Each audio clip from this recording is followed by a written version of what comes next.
Hi నమస్తే welcome to మర media. నేను మీ కేవీఆర్. దేశ రాజకీయాల్లో నిన్న ఒక సంచలనం నమోదైంది. పార్లమెంట్ సమావేశాల వేదికగా నితీష్ కుమార్ సర్కారు జేడీయూ ఏదైతే అంటే ఎన్డీఏ సర్కారుకు మోడీ సర్కారుకు వెన్నుదన్నుగా నిలుస్తుందో 12 సీట్లతో కూటమికి అంటే ఒక కీలక భాగస్వామిగా వ్యవహరిస్తున్న తరుణంలో ఆ పార్టీ ఆ ప్రభుత్వం అంటే నితీష్ కుమార్ సర్కారు బీహార్కు ప్రత్యేక ప్యాకేజీతో పాటు ప్రత్యేక హోదా కూడా ఇవ్వాలని చేస్తున్న డిమాండ్లు గత కొంతకాలంగా చూసినాం. బీహార్ అసెంబ్లీలో దానికి సంబంధించి ఒక తీర్మానం కూడా చేసి కేంద్రానికి పంపించిన నేపథ్యంలో నిన్న పార్లమెంటు వేదికగా కేంద్ర ప్రభుత్వ పెద్దలు ప్రత్యేక హోదా ఇవ్వలేం, ప్రత్యేక ప్యాకేజ్ కూడా ఇవ్వలేం అని చెప్పి స్పష్టం చేసిన తరుణంలో ఎన్డీఏ కూటమి నుంచి నితీష్ వైదొలుగుతారా, బీజేపీకి రామ్ రామ్ చెప్తారా, ఎన్డీఏ కూటమికి రామ్ రామ్ చెప్తారా అన్న చర్చ పెద్ద ఎత్తున జరుగుతుంది. దేశవ్యాప్తంగా పలు జాతీయ మీడియా ఛానళ్ళు సైతం నితీష్ అంటే రాబోయే 6 నెలల్లో బీహార్కు ఎన్నికలు జరుగుతున్న నేపథ్యంలో ఇక బీజేపీకి గుడ్ బై చెప్పి ఆయన సొంత కుంబడి పెట్టుకుంటారా, సొంతంగానే ఎన్నికలకు వెళ్తారన్న చర్చకు తెరదీసినాయి. ఒకసారి కేంద్రంలో ఏం జరిగిందన్నది ఒకసారి చూసే ప్రయత్నం చేద్దాం. బీహార్కు ప్రత్యేక హోదా ఇవ్వలేం, లోక్సభలో కేంద్ర ప్రభుత్వం స్పష్టీకరణ. ఎన్డీఏ కీలక భాగస్వామి జేడీయూకు షాక్. ప్రత్యేక హోదా కోసం బీహార్ ప్రభుత్వం చేసిన వినతిని కేంద్ర ప్రభుత్వం తిరస్కరించింది. దీనిపై సోమవారం లోక్సభలో స్పష్టమైన వైఖరిని తెలియజేసింది. బడ్జెట్ పార్లమెంట్ సమావేశాలకు సన్నాహకంగా ఆదివారం జరిగిన అఖిలపక్ష పార్టీల సమావేశంలో ఎన్డీఏ ముఖ్య భాగస్వామి బీహార్ అధికార పక్షం జేడీయూ ప్రత్యేక హోదా అంశాన్ని ప్రస్తావించింది. ప్రత్యేక హోదాను ప్రత్యేక ప్యాకేజీని బీహార్ నుంచి జార్ఖండ్ను విభజించిన నాటి నుంచి తాము కోరుతున్నామని జేడీయూ నేత మనోజ్ కుమార్ ఝా వివరించారు. కేంద్రం బీహార్ను చౌకశ్రమల సరఫరాదారుగానే చూస్తోంది.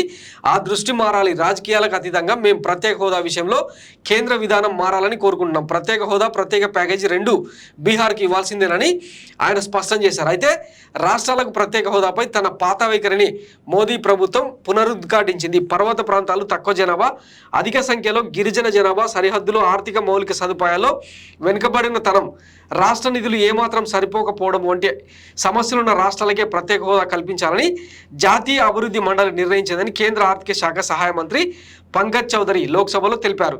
ఈ లక్షణాలు బీహార్కు లేవని, అందుకే ఆ రాష్ట్రానికి ప్రత్యేక హోదా లభించదని తెలిపారు.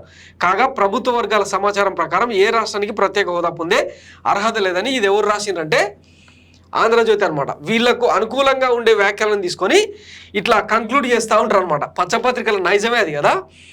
ప్రభుత్వ వర్గాల సమాచారం ప్రకారం ఏ రాష్ట్రానికి ప్రత్యేక హోదా పొందే అర్హత లేదని తెలుగు ప్రజలకు, ముఖ్యంగా ఆంధ్రప్రదేశ్ ప్రజలకు హింట్ ఇస్తున్నట్టు అనమాట. సో ఇప్పుడు నితీష్ కుమార్ సర్కారు ఆబ్వియస్లీ కేంద్ర ప్రభుత్వం నుంచి వైదొలిగే అవకాశం స్పష్టంగా కనిపిస్తుంది. పలు జాతీయ పార్టీలు, పలు ప్రాంతీయ పార్టీలు, ఇండిపెండెంట్గా ఉన్న కొంతమంది ఎంపీలు ఎన్డీఏకు సపోర్ట్ చేసే తెర వెనుక కార్యక్రమాలు కూడా జరుగుతున్నట్టు, అమిత్ షా తెర వెనుక వ్యూహాలు రచిస్తున్నట్టు చెప్తా ఉన్నారు. సో ఎన్డీఏ కూటమి నుంచి జేడీయూ వైదొలిగిన ఎన్డీఏ కూటమికి వచ్చే నష్టం కానీ లాభం కానీ ఏం లేదు ఇప్పుడు. So there is no impact. అట్లాంటి తరుణంలో మరి వీళ్ళు ఇంతగానం డిమాండ్ చేస్తున్న తరుణంలో అంటే బీహార్ ప్రభుత్వం, నితీష్ కుమార్ గవర్నమెంట్ ఇంత క్లియర్గా అంటే అసెంబ్లీలో తీర్మానం చేసి కేంద్రానికి పంపించిన తరుణంలో మరి ఆంధ్రప్రదేశ్లో ఉన్న కూటమి సర్కార్ 3 పార్టీలు ఉన్నాయి, జనసేన, బీజేపీ, టీడీపీ, 3 పార్టీలు కలిసి ఇదే ఎన్నికల ప్రచారంలో ప్రత్యేక హోదా తెచ్చే బాధ్యత మాది అని ముక్కునేలకు రాసి మరీ చెప్పిండ్రు. మరి ఇప్పుడు పార్లమెంట్ సమావేశంలో ఎందుకు కిక్కుమనట్లే? మరోవైపు నిన్న ఎన్డీఏ సమావేశంలో, బీఏసీ సమావేశంలో వైసీపీ కూడా ప్రత్యేక హోదా కావాలని డిమాండ్ చేసింది. దానికి ఆన్సర్ చెప్పకపోగా టీడీపీ సభ్యులు, మిగతా అంటే ప్రతిపక్ష వాళ్ళు అన్నీ కూడా కిక్కుమనలేదు. ఇది పార్లమెంటు వేదికగా జరిగిన దుర్మార్గం అనమాట. ఆంధ్రప్రదేశ్లకు వస్తుందా రాదా క్లియర్గా చెప్పాలి. లేదంటే దాని గురించి ఇంకా అంశాన్ని వదిలేసి వేరే ఏం చేస్తారు? ఆర్థికంగా దివాలా తీసిన రాష్ట్రం అమరావతి అనే ఒక కొత్త రాజధాని కట్టుకుంటున్న తరుణంలో, రాష్ట్రంలో పెద్ద ఎత్తున సంక్షేమ పథకాలు అమలు చేయాల్సిన తరుణంలో ప్రత్యేక హోదా ఇవ్వకపోతే మరి ప్రత్యేక ప్యాకేజ్ ఇస్తారా, గ్రాంట్ ఇస్తారా, ఏమి ఇస్తారో అడగాలి కదా. ఇవేవి చేయకపోగా కేంద్ర మంత్రి పదవుల్లో ఇంకేమైనా వాటా ఇస్తారా, ఇంకేమైనా కీలక శాఖలు ఇస్తారా, ఇట్లా దేవిరించుకునే పరిస్థితి ఏర్పడిందనమాట. ఒకసారి ఎన్డీఏలో అసలు జేడీయూ కనుక వైదొలిగితే నెక్స్ట్ ఏంటి అన్నది ఒకసారి చూసే ప్రయత్నం చేద్దాం.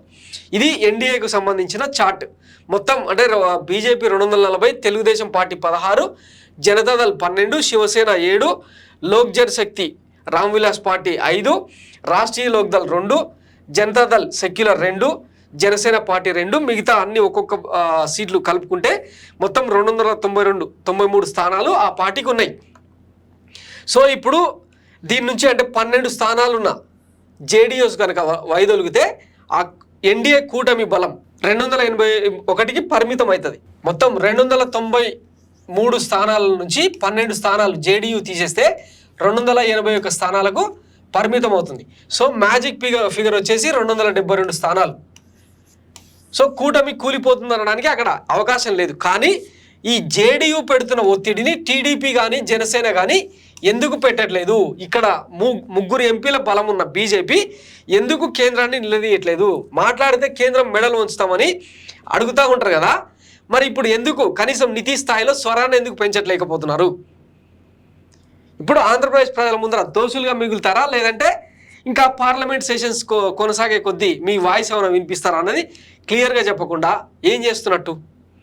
సో ఈ 281 నుంచి 16 ఎంపీల వాళ్ళ బలం, 2 ఎంపీల జనసేన బలం కనుక తగ్గిస్తే మొత్తం 18 సీట్లను కనుక తీసేస్తే 263 స్థానాలకు అంటే టీడీపీ జనసేన కనుక వైదొలిగితే 263 స్థానాలకు పరిమితం కావాల్సి వస్తుంది. అప్పుడు కూటమికి ఖచ్చితంగా డేంజరే, ఎన్డీఏ సర్కారు కూలిపోయే అవకాశం ఉంటుంది. మరోవైపు ఈ పరిణామాల నేపథ్యంలో అంటే ప్రతిపక్ష పార్టీలు భాగస్వామ్య పక్షాలు ఆటాడిస్తుంటే చూడబుద్ధి కాదు ఎవరికి, ఆర్ఎస్ఎస్కు. నిన్ననే ఆర్ఎస్ఎస్ను బ్యాన్ ఎత్తేస్తూ 52 ఏళ్ల తర్వాత ఒక కీలక నిర్ణయం తీసుకుందన్నమాట కేంద్ర ప్రభుత్వం. గతంలో నెహ్రూ హయాంలో, ఇందిరాగాంధీ హయాంలో, ఆ తర్వాత రాజీవ్ గాంధీ హయాంలో ఆర్ఎస్ఎస్ మీద బ్యాన్ విధించారు. అట్లాంటి బ్యాన్ను పార్లమెంటు వేదికగా నిన్న ఎత్తేసిందనమాట కూటమి కేంద్ర ప్రభుత్వం. అంటే మోడీ సర్కార్ నేతృత్వంలో బ్యాన్ ఎత్తేసిండ్రు. సో ఇప్పుడు డైరెక్ట్గా ఆర్ఎస్ఎస్ ఇన్వాల్వ్మెంటు ఎన్డీఏ ప్రభుత్వంలో ఖచ్చితంగా ఉంటుంది. ఈ నేపథ్యంలో ఆర్ఎస్ఎస్ భావజాలం ఏంటంటే కూటమిగానే నడవాలి, ఎవ్వరు కూడా ప్రభుత్వం మీద ఒత్తిడి చేయకూడదు. అట్లా చేస్తే అవసరమైతే డిజాల్వ్ చేసుకుని పోదాం, మన ఐడియాలజీకి ఇది పూర్తిగా విరుద్ధం, మన పునాదులకు పూర్తి విరుద్ధం అని చెప్పి వాళ్ళ భావన. ఈ నేపథ్యంలో ఆర్ఎస్ఎస్ కూడా మోడీ సర్కార్ మీద అంతగా ఇంట్రెస్ట్ చూపించట్లేదని చెప్పి భావిస్తున్న తరుణంలో మరి ఈ పరిణామాలు కనుక జరిగితే మళ్ళీ ఎన్నికలు వస్తే ఏంది పరిస్థితి అన్నది ఇప్పుడు దేశవ్యాప్తంగా జరుగుతున్న చర్చ. సో మరి జేడీయూ వినిపిస్తున్నంత బోల్డ్గా, అంత గట్టిగా తెలుగుదేశం జనసేన ఎందుకు వినిపించట్లేదు? అంటే పదవులు దక్కితే సరిపోయిందా? ఆంధ్రప్రదేశ్ ప్రయోజనాలు అవసరం లేదా? నిలదీయాల్సిన అవసరం ఆంధ్రప్రదేశ్ ప్రజల మీద ఉంది. చూస్తూనే ఉందాం, ఈ అసెంబ్లీ ఎన్నికల్లో ఏమైనా తీర్మానం చేసి పంపే అవకాశం ఉంటుందన్నది వేచి చూద్దాం. Thanks for watching Myra media. నేను మీ కేవీఆర్. Thank you.